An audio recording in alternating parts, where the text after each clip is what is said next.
ਸਤਨਾਮ ਸ਼੍ਰੀ ਵਾਹਿਗੁਰੂ ਸਾਹਿਬ JIO. परम सन्मानियो गुरु रूप गुरु खालसा साध संगत जी, वाहिगुरु जी का खालसा वाहिगुरु जी की फतेह। इतिहास गवाह है श्री मुक्तसर साहब का युद्ध जितण उपरंत श्री गुरु गोबिंद सिंह जी तलवंडी साबों विखे पधारे सन। इत्थों का चौधरी डल्ला सतगुरां नूं अपने घर लै गया ते कई महीने बड़े प्यार नाल तन मन अते धन द्वारा सतगुरां दी बेअंत सेवा की। सतगुरु जी डल्ले की सेवा उपर अत्यंत प्रसन्न होए। एक दिन अपनी मौज विच डल्ले नूं कोल सद के बचन किया, डल्लिया तैं साडी बहुत सेवा की है, असी तेरे उपर बहुत प्रसन्न हाँ, कुछ मंग लै। भाई डल्ले ने दोवें हथ जोड़ सतगुरां दे चरनां विच बेनती की, हे सतगुरु जी, आप जी का बख्शिया होया सब कुछ है, किसी वस्तु की लोड़ नहीं।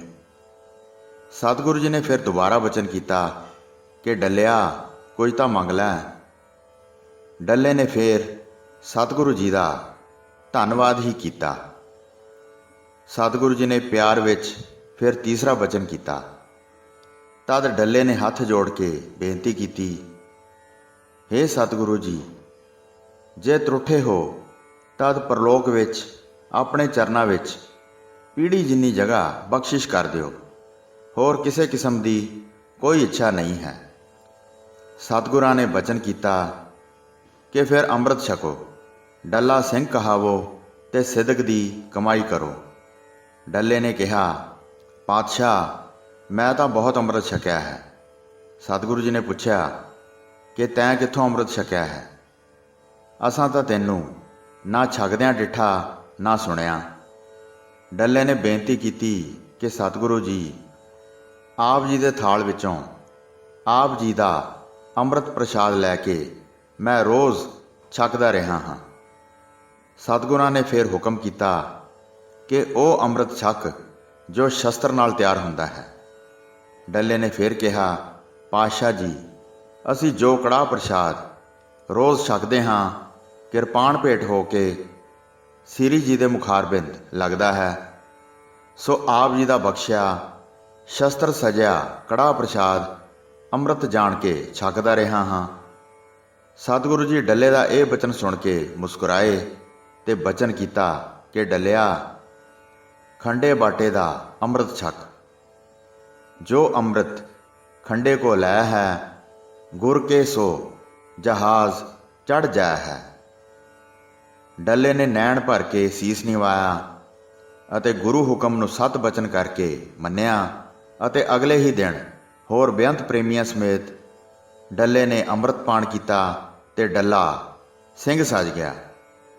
जदों अमृत पान करके डल्ला सतगुरु जी की हजूरी हाज़र होया तां सतगुरां ने सिरों पाओ बख्शिश किया, जिस विच एक वड्डी खड़ग, एक ढाल, एक जोड़ी हीरियां नाल जड़ाऊ कड़ियां दी अते अपने बस्तर, दो दस्तारे, दो चोले ते दो चूड़ीदार पजामे अते होर बेअंत वर दिते अते अपने चरनां विच सदीवी निवास बख्शिया। जे डल्ले नूं जिसने सतगुरु जी नूं तन मन धन नाल बेअंत सेवा करके खुश किया ते सतगुरां ने प्रसन्न हो के कुछ मंगण लई हुक्म किया सी, एक पीढ़ी जिन्नी जगह गुरु चरनां विच अमृत छकण तो बिना नहीं प्राप्त हो सकी, तां असी किस बलबूते ये आस रख सकते हाँ कि सतगुरु जी सानू अपने चरनां विच निवास बख्शिश कर देणगे? कदाचित भी नहीं। गुरु चरनां विच समाई लैण लई तां गुर मर्यादा नूं धारण करना ही पवेगा।